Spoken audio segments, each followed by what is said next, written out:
ಕೆದಕಿದಷ್ಟು ಬಯಲಾಗ್ತಾ ಇದೆ ಅಬಕಾರಿ ಕುಳದ ಕರಾಳ ಮುಖವಾಡ. ಸಚಿವ ಸತೀಶ್ ಜಾರಕಿಹೊಳಿ ಬೀಗನ ಮೇಲೆ ಇಡಿ ಮೆಗಾ ಆಪರೇಷನ್ ನಡೆಸಿದೆ. ಅಬಕಾರಿ ಇಲಾಖೆಯಲ್ಲಿ ವೈ ಮಂಜುನಾಥ್ ಆಡಿದ್ದೇ ಆಟ ಮಾಡಿದ್ದೇ ರೂಲ್ಸ್. ಮಹಿಳಾ ಅಧಿಕಾರಿಯ ಮೋಹದ ಬಲೆಯಲ್ಲಿ ಬಿದ್ದಿದ್ದ ಮಂಜುನಾಥ್ ಅನ್ನುವಂಥ ಮಾಹಿತಿ ಲಭ್ಯವಾಗ್ತಿದೆ. ಕೆದಕಿದಷ್ಟು ಬಯಲಾಗ್ತಾ ಇರುವಂಥದ್ದು ಅಬಕಾರಿ ಕುಳದ ಕರಾಳ ಮುಖವಾಡ. ಸಚಿವ ಸತೀಶ್ ಜಾರಕಿಹೊಳಿ ಬೀಗನ ಮೇಲೆ ಇಡಿ ಮೆಗಾ ಆಪರೇಷನ್ ನಡೆಸಿದ್ದು, ಅಬಕಾರಿ ಇಲಾಖೆಯಲ್ಲಿ ವೈ ಮಂಜುನಾಥ್ ಆಡಿದ್ದೇ ಆಟ ಮಾಡಿದ್ದೇ ರೂಲ್ಸ್ ಅಂತೆ. ಅದರ ಜೊತೆಗೆ ಇನ್ನೊಂದು ಮಹಿಳಾ ಅಧಿಕಾರಿಯ ಮೋಹದ ಬಲೆಯಲ್ಲಿ ಬಿದ್ದಿದ್ದ ಮಂಜುನಾಥ್ ಅನ್ನುವಂಥ ಮಾಹಿತಿ ಇದೆ. ಮೈಸೂರಿನ ಆ ಮಹಿಳಾ ಅಧಿಕಾರಿ ಯಾರು? ಇಡಿ ಮುಂದಿನ ಟಾರ್ಗೆಟ್ ಅವರೇನ? ಆ ಮಹಿಳಾ ಅಧಿಕಾರಿ ಹೆಸರಲ್ಲೂ ಖರೀದಿಯಾಗಿದೆಯಾ ಅಪಾರ ಪ್ರಮಾಣದ ಆಸ್ತಿ? ಯಾವುದೇ ಕ್ಷಣದಲ್ಲಿ ಆ ಮಹಿಳಾ ಅಧಿಕಾರಿಗೆ ಇಡಿಯಿಂದ ಬುಲಾವ್ ನೀಡುವ ಸಾಧ್ಯತೆಗಳಿದೆ.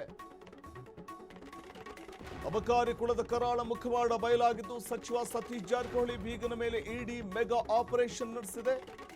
ಅಬಕಾರಿ ಇಲಾಖೆಯಲ್ಲಿ ವೈ ಮಂಜುನಾಥ್ ಆಡಿದ್ದೇ ಆಟ ಮಾಡಿದ್ದೇ ರೂಲ್ಸು. ಅದರ ಜೊತೆಗೆ ಮಹಿಳಾ ಅಧಿಕಾರಿಯ ಮೋಹದ ಬಲೆಯಲ್ಲಿ ಬಿದ್ದಿದ್ರ ಮಂಜುನಾಥ್, ಈ ಒಂದು ಪ್ರಶ್ನೆ ಉದ್ಭವ ಆಗುವಂತೆ ಮಾಡ್ತಾ ಇದೆ.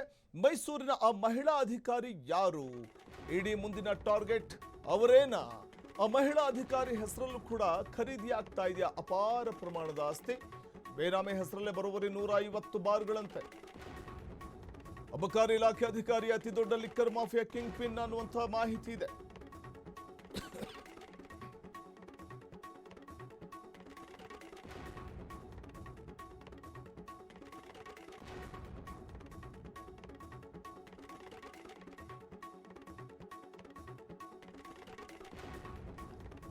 ಅಬಕಾರಿ ಇಲಾಖೆ ಅಧಿಕಾರಿ ಅತಿ ದೊಡ್ಡ ಲಿಕ್ಕರ್ ಮಾಫಿಯಾ ಕಿಂಗ್ ಪಿನ್.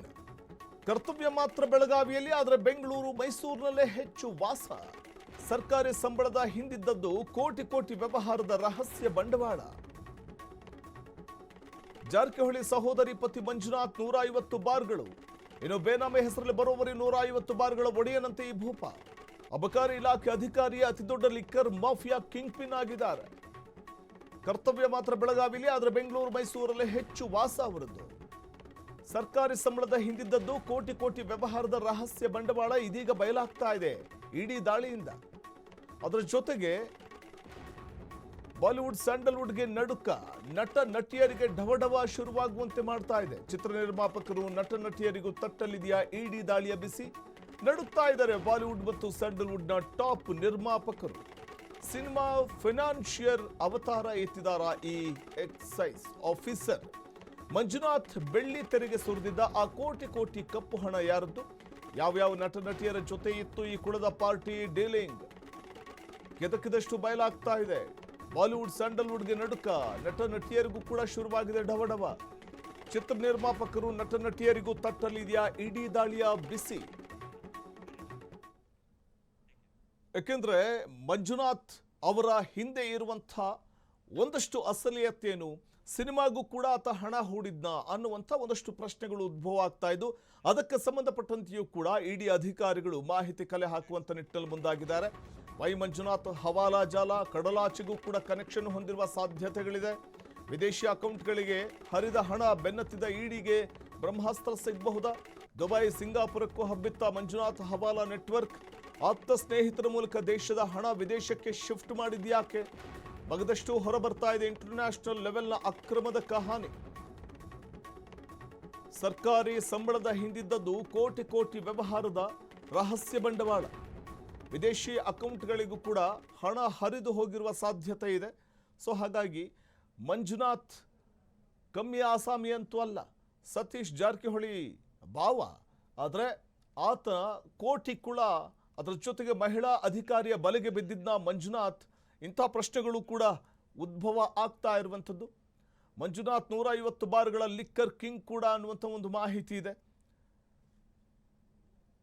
ರಹಸ್ಯ ಬಂಡವಾಳಗಳಂತೂ ಬಯಲಾಗ್ತಾ ಇದೆ ಈಗ. ಈ ಕುರಿತು ಮತ್ತಷ್ಟು ಮಾಹಿತಿ ಪಡೆಯೋಣ ನಮ್ಮ ಪ್ರತಿನಿಧಿ ಮಂಜುನಾಥ್ ಅವರಿಂದ. ಮಂಜುನಾಥ್, ಏನಿದು ಸತೀಶ್ ಜಾರಕಿಹೊಳಿಯ ಭಾವನ ಅಸಲಿಯತ್ತು? ಯಾಕಂದ್ರೆ ಇಡಿ ಭೇಟಿ ಆಡಲಿಕ್ಕೆ ಕಣಕ್ಕಿಳಿದಂತಹ ಸಂದರ್ಭದಲ್ಲೇ ಒಂದೊಂದೇ ಪ್ರಕರಣಗಳು ಅಥವಾ ಒಂದೊಂದೇ ಈತನ ಇತಿಹಾಸ ಬಯಲಾಗ್ತಾ ಇದೆಯಲ್ಲ ಅಂತ ಮಂಜುನಾಥ್.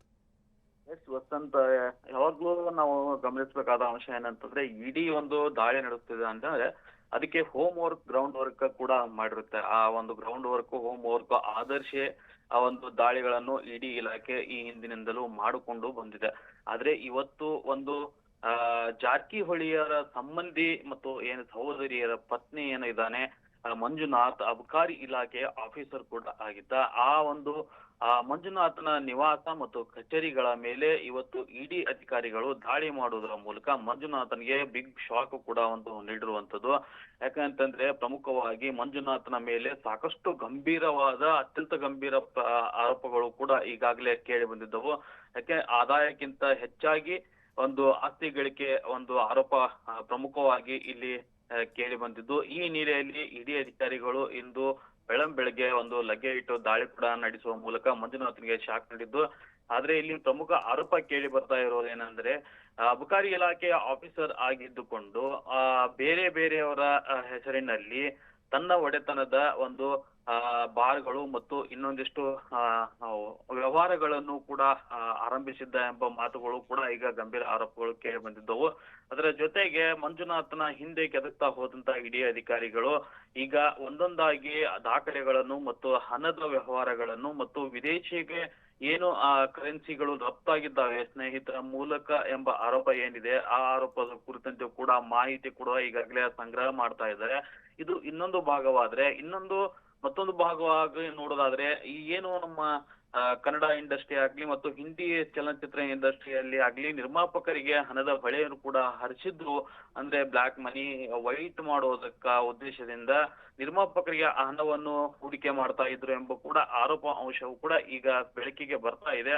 ಆದ್ರೆ ಇದು ಅಂತಿಮವಾಗಿ ಏನು ಇಡೀ ಅಧಿಕಾರಿಗಳು ಪರಿಶೀಲನೆ ಮಾಡಿ ದಾಖಲೆಗಳ ಪರಿಶೀಲನೆ ಏನು ಸಿಗ್ತವೆ, ಆ ಒಂದು ಆಧಾರದ ಮೇಲೆ ಈ ಎಲ್ಲ ಆರೋಪಗಳಿಗೆ ಸತ್ಯವಾ ಅಥವಾ ನಿಜವಾ ಅಥವಾ ಏನು ಆರೋಪಗಳು ಅಷ್ಟೇನಾ ಎಂಬ ಮಾತುಗಳು ಕೂಡ ಅಂಶ ಹೊರಬರಬೇಕಾಗಿದೆ. ಇನ್ನೊಂದು ಕಡೆ ನೋಡೋದಾದ್ರೆ, ಯಾಕಂತಂದ್ರೆ ಜಾರಕಿಹೊಳಿ ಉತ್ತರ ಕರ್ನಾಟಕ ಭಾಗದಲ್ಲಿ ಸಾಕಷ್ಟು ಪ್ರಭಾವ ಹೊಂದಿರುವಂತಹ ಕುಟುಂಬ.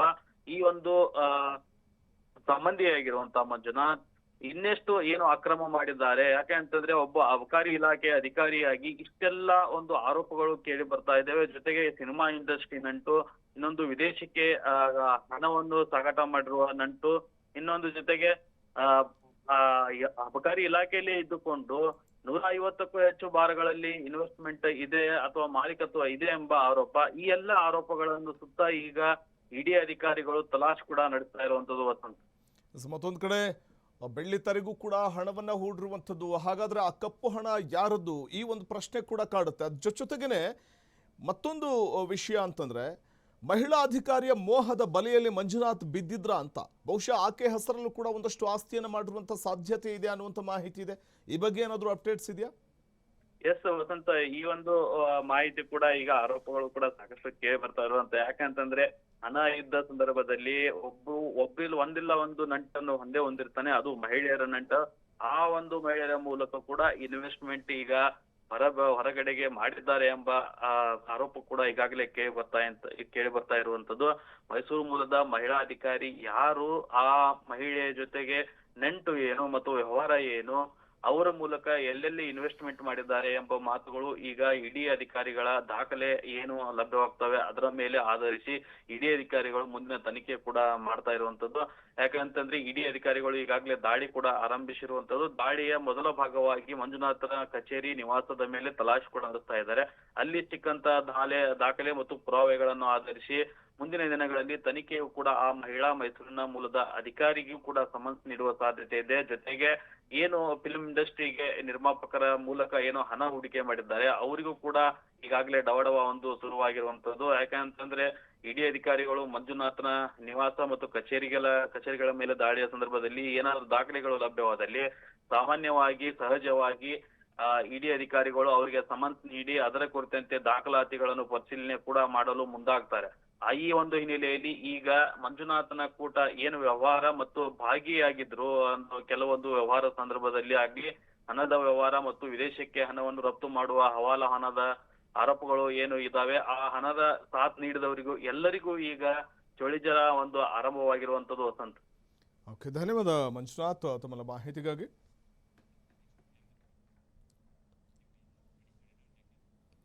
ಸತೀಶ್ ಜಾರಕಿಹೊಳಿ ಸಹೋದರಿಯ ಪತಿಗೆ ಇಡಿ ಶಾಕ್ ಕೊಟ್ಟಿದ್ದು, ಇಡಿ ದಾಳಿಗೆ ಸಚಿವ ಸತೀಶ್ ಜಾರಕಿಹೊಳಿ ಮೊದಲ ಪ್ರತಿಕ್ರಿಯೆ ಕೂಡ ಕೊಟ್ಟಿದ್ದಾರೆ.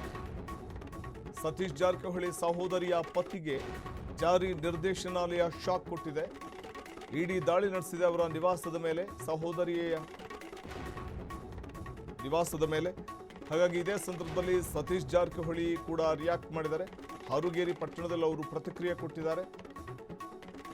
ರೂಟೀನ್ ಆಗಿ ದಾಳಿ ಆಗಿರಬೇಕು, ಯಾವ ವಿಚಾರಕ್ಕಾಗಿದೆ ಗೊತ್ತಿಲ್ಲ, ದಾಳಿ ಯಾಕಾಗಿದೆ ಅಂತ ಗೊತ್ತಿಲ್ಲ, ನಾಳೆವರೆಗೆ ಕಾದು ನೋಡೋಣ ಅಂತ ಹೇಳಿದ್ದಾರೆ. ಜಾರಕಿಹೊಳಿ ಸಂಬಂಧಿಕರು ಅಂತ ಟಾರ್ಗೆಟ್ ಮಾಡಿದ್ರ ಅಂತಂದಾಗ ಇದರಲ್ಲಿ ರಾಜಕೀಯ ಅನ್ನುವಂಥದ್ದು ಏನಾದರೂ ಇರಬಹುದಾ ಅನ್ನುವಂಥ ಒಂದು ಪ್ರಶ್ನೆ ಕೂಡ ಉದ್ಭವ ಆಗ್ತಾ ಇರುವಂಥದ್ದು. ಇಡಿ ದಾಳಿಗೆ ಸಚಿವ ಸತೀಶ್ ಜಾರಕಿಹೊಳಿ ಮೊದಲ ಒಂದು ಪ್ರತಿಕ್ರಿಯೆ ಕೂಡ ಕೊಟ್ಟಿದ್ದಾರೆ. ನೋಡೋಣ.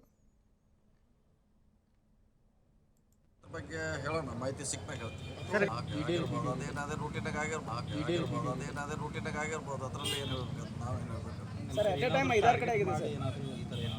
ಗೊತ್ತಿಲ್ಲ. ಅದು ಇನ್ನೂ ಇನ್ವೆಸ್ಟಿಗೇಷನ್ ಆಗಬೇಕು. ಎದಕ್ಕೆ ಮಾಡಿದ್ದಾರೆ ಏನು ನಮಗೂ ಗೊತ್ತಿಲ್ಲ. ಅದು ಹೊರಗೆ ಬಂದ್ಮೇಲೆ ಗೊತ್ತಾಗಲ್ಲ ಎದಕ್ಕೆ ಮಾಡಿದ್ದಾರೆ ಅಂತ. ಮಾಹಿತಿ ಬರೋರಿಗೆ ಏನು ಹೇಳಲಿಕ್ಕಾಗಲ್ಲ ಹಿಂಗೆ ಅಂತ ಸ್ಪಷ್ಟವಾಗಿ. ವೇಟ್ ಮಾಡೋಣ, ನಾಳೆವರೆಗೆ ಗೊತ್ತಾಗುತ್ತೆ ಏನು ರೀಸನ್.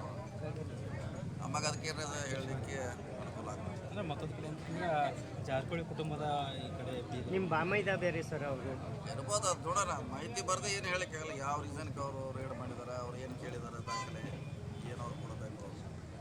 ಮತ್ತೆ ನಾಳೆ ಮಟ್ಟ ವೇಟ್ ಮಾಡೋಣ, ಏನಂತ ಅರ್ಜೆಂಟ್ ಏನಿಲ್ಲ. ಇವತ್ತು ಅಟ್ ಎ ಟೈಮ್ 7 ಕಡೆನೂ ಆಗಿದೆ ಸರ್. ಯಾವುದಾದ್ರು 7 ಕಡೆ ಆಗಿರ್ಬೋದು, 8-10 ಆಗಿರ್ಬೋದು, ಅದು ಗೊತ್ತಿಲ್ಲ. ಟಿ ವಿಯಲ್ಲಿ ಬರ್ತಾರೆ, ನಾವು ನೋಡಿದಷ್ಟೇ. ಸೊ ನಾಳೆಗೆ ಅದ್ರ ಬಗ್ಗೆ ಹೇಳೋಣ, ಮಾಹಿತಿ ಸಿಕ್ಕಾಗ ಹೇಳ್ತೀವಿ. ಅದೇನಾದ್ರೆ ರೂಟೀನಾಗ ಆಗಿರ್ಬೋದು, ಅದರಲ್ಲಿ ಏನು ಹೇಳ್ಬೇಕು, ನಾವೇನು ಹೇಳ್ಬೇಕು ಗೊತ್ತಿಲ್ಲ. ಅದು ಇನ್ನೂ ಇನ್ವೆಸ್ಟಿಗೇಷನ್ ಆಗಬೇಕು. ಎದಕ್ಕೆ ಮಾಡಿದ್ದಾರೆ ಏನು ನಮಗೂ ಗೊತ್ತಿಲ್ಲ. ಅದು ಹೊರಗೆ ಬಂದ್ಮೇಲೆ ಗೊತ್ತಾಗಲ್ಲ ಎದಕ್ಕೆ ಮಾಡಿದ್ದಾರೆ ಅಂತ. ಮಾಹಿತಿ ಬರೋರಿಗೆ ಏನು ಹೇಳಲಿಕ್ಕಾಗಲ್ಲ ಹಿಂಗೆ ಅಂತ ಸ್ಪಷ್ಟವಾಗಿ. ವೇಟ್ ಮಾಡೋಣ, ನಾಳೆವರೆಗೆ ಗೊತ್ತಾಗುತ್ತೆ ಏನು ರೀಸನ್. ಇದು ಸತೀಶ್ ಜಾರಕಿಹೊಳಿ ಸಹೋದರಿಯ ನಿವಾಸದ ಮೇಲಿನ ಇಡಿ ರೈಡ್ ವಿಚಾರಕ್ಕೆ ಸಂಬಂಧಪಟ್ಟಂತೆ ಈ ವೇಳೆ ಸತೀಶ್ ಜಾರಕಿಹೊಳಿ ಮಾತಾಡ್ತಿದ್ರು. ಅಂದರೆ ಅವರ ಒಂದು ಫಸ್ಟ್ ರಿಯಾಕ್ಷನ್ ಏನಪ್ಪ ಅಂತಂದರೆ, ದಾಳಿಯ ಬಗ್ಗೆ ಮಾಹಿತಿ ಇದೆ, ಆದರೆ ದಾಳಿಯ ಸಂದರ್ಭದಲ್ಲಿ ಸಂಪೂರ್ಣ ಮಾಹಿತಿ ಏನು ಅನ್ನುವಂಥದ್ದು, ಎಲ್ಲೆಲ್ಲಿ ದಾಳಿ ನಡೆಸಿದ್ದಾರೆ ಅನ್ನುವಂಥದ್ದು, ಅದು ರೊಟೀನ್ ದಾಳಿ ಏನಾದರೂ ಇರಬಹುದಾ, ಇದ್ರ ಬಗ್ಗೆ ಇನ್ನಷ್ಟೇ ಗೊತ್ತಾಗಬೇಕಿದೆ. ನಾಳೆ ಅದ್ರ ಬಗ್ಗೆ ಮಾಹಿತಿ ತಿಳ್ಕೊಂಡು ಮಾತಾಡ್ತೀನಿ, ಮಾಹಿತಿ ತಿಳಿಯೋಕ್ಕೆ ಮುಂಚೆನೇ ಮಾತಾಡುವಂಥದ್ದು ಸರಿಯಲ್ಲ ಅನ್ನುವಂಥ ಮಾತನ್ನು ಸತೀಶ್ ಜಾರಕಿಹೊಳಿ ಹೇಳ್ತಾ ಇದ್ದಾರೆ. ಅಂದರೆ ಪ್ರಮುಖವಾಗಿ ಅಲ್ಲಿ ಮಂಜುನಾಥ್ ಅವರ ನಿವಾಸದ ಮೇಲಿನ ಇಡಿ ರೈಡ್ ವಿಚಾರವಾಗಿ ಒಂದು ಕಡೆ ರಾಜಕೀಯ ಏನಾದರೂ ಅಡಗಿದೆಯಾ ಅನ್ನುವಂಥದ್ದು ಕಾದು ನೋಡಬೇಕು. ಸಾಮಾನ್ಯವಾಗಿ ದಾಳಿ ಆಗಿರುತ್ತೆ ಸಾಮಾನ್ಯವಾದ ದಾಳಿ ಇದು. ಆ ಬಗ್ಗೆ ನಾನು ಈಗಲೇ ಏನು ಹೇಳಲಿಕ್ಕೆ ಬರೋದಿಲ್ಲ, ಮಾಹಿತಿ ಬರೋವರೆಗೂ ಏನನ್ನೂ ಹೇಳೋದಕ್ಕೆ ಬರೋದಿಲ್ಲ ಅಂತ ಹೇಳಿದ್ದಾರೆ ಸತೀಶ್ ಜಾರಕಿಹೊಳಿ. ನಾಳೆ ತನಕ ಕಾದು ನೋಡೋಣ, ಖಚಿತ ಮಾಹಿತಿ ಬರುತ್ತೆ, ಆ ನಂತರದಲ್ಲಿ ಮಾತಾಡೋಣ ಅಂದಿದ್ದಾರೆ. ಯಾವ ಕಾರಣಕ್ಕೆ ಇಡಿ ದಾಳಿ ಮಾಡಿದೆ ಅಂತ ಮಾಹಿತಿ ಗೊತ್ತಿಲ್ಲ, ರಾಜಕೀಯ ಇದೆನಾ ಇಲ್ವೋ ನಾಳೆ ಗೊತ್ತಾಗುತ್ತೆ. ಆಮೇಲೆ 4-5 ಕಡೆ ದಾಳಿ ಆಗಿದೆ ಅಂತಂದ್ರೆ 4-5 ಕಡೆನೂ ಆಗಬಹುದು, ಅಥವಾ ಅದು 7-8 ಕಡೆನೂ ಆಗಬಹುದು. ಯಾಕಂದರೆ ಇಡಿ ದಾಳಿ ಅಂತಂದಾಗ ಅದು ಅವರ ಒಂದು ಪ್ರೊಸೀಜರ್ ಇರುತ್ತೆ. ಹಾಗಾಗಿ ಅವರು ಮಾಡ್ತಾ ಇದ್ದಾರೆ. ಸಂಪೂರ್ಣ ಮಾಹಿತಿ ಸಿಕ್ಕ ನಂತರದಲ್ಲಿ ಪ್ರತಿಕ್ರಿಯೆ ಕೊಡ್ತೀನಿ ಅಂತ ಸತೀಶ್ ಜಾರಕಿಹೊಳಿ ಹೇಳಿದ್ದಾರೆ.